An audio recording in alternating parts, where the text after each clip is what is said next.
അപകട വാർത്തയിലേക്കാണ്. മലപ്പുറത്ത് ബസ്സും ഗുഡ്സ് ഓട്ടോറിക്ഷയും കൂട്ടിയിടിച്ചുണ്ടായ അപകടത്തിൽ ദമ്പതികളായ ഇതര സംസ്ഥാന തൊഴിലാളികൾ മരിച്ചു. തമിഴ്നാട് സ്വദേശികളായ ഇളയരാജ, ഭാര്യ സരസ്വതി എന്നിവരാണ് മരിച്ചത്. ഗൂഗിൾ കെ വേണുഗോപാൽ ചേരുന്നുണ്ട്. വിവരങ്ങൾ മലപ്പുറത്ത് നിന്ന്. ഗൂഗിൾ, ആ ദൃശ്യങ്ങളിൽ നിന്ന് തന്നെ കാണാൻ ഡിവൈഡറിന് അപ്പുറത്തേക്ക് ആ ഗുഡ്സ് ഓട്ടോ ഇടിച്ച് തെറിപ്പിച്ചാണ് ബസ് മുന്നിൽ ചെന്ന് നിൽക്കുന്നത്.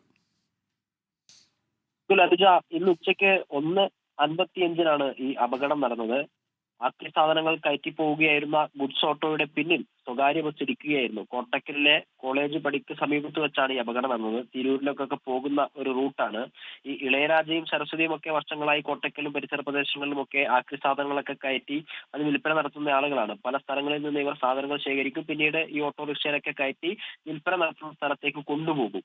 അങ്ങനെ കൊണ്ടുപോകുന്നതിനിടയിലാണ് ഇന്ന് അപകടം നടന്നത്. ഇരുവരും, അതായത് ഇളയരാജയും ഭാര്യ സരസ്വതിയും ഗുഡ്സ് ഓട്ടോയുടെ പിന്നിലായിരുന്നു ഇരിക്കുന്നുണ്ടായിരുന്നത്. ആ വാഹനം പോകുന്ന അതേ ദിശയിൽ തന്നെ വരുന്ന സ്വകാര്യ ബസ് ഇടിച്ചിട്ടായിരുന്നു ഇത്തരത്തിൽ അപകടം നടന്നത്. ഇടിച്ച് ഈ പറഞ്ഞതുപോലെ റോഡിന്റെ മറുഭാഗത്തേക്ക് പോവുകയും ചെയ്തു.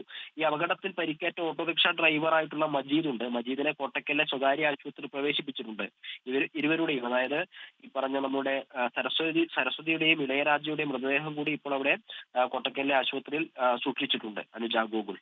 ശരി, ഗൂഗിൾ കെ വേണുഗോപാലാണ് വിവരങ്ങൾ നൽകിയത്. ഏതായാലും ആ അപകടത്തിൻ്റെ ദൃശ്യങ്ങൾ നടക്കുന്നതാണ്. റോഡിൻ്റെ മറുവശത്തേക്കാണ് ഇടിച്ച് തെറിപ്പിച്ച്. അത്ര വേഗത്തിലായിരിക്കാം ഒരുപക്ഷെ ആ ബസ് എത്തിയിട്ടുണ്ടാവുക.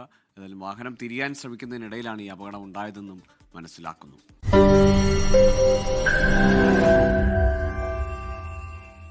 ലോകത്തെവിടെയായാലും ഏത് സമയത്തും 24 വാർത്തകളും ഓഗ്മെന്റഡ് റിയാലിറ്റി പാക്കേജുകളും എക്സ്പ്ലെയിനറുകളും വിശദമായി കാണാൻ ഞങ്ങളുടെ യൂട്യൂബ് ചാനൽ നിങ്ങൾക്ക് സബ്സ്ക്രൈബ് ചെയ്യാം.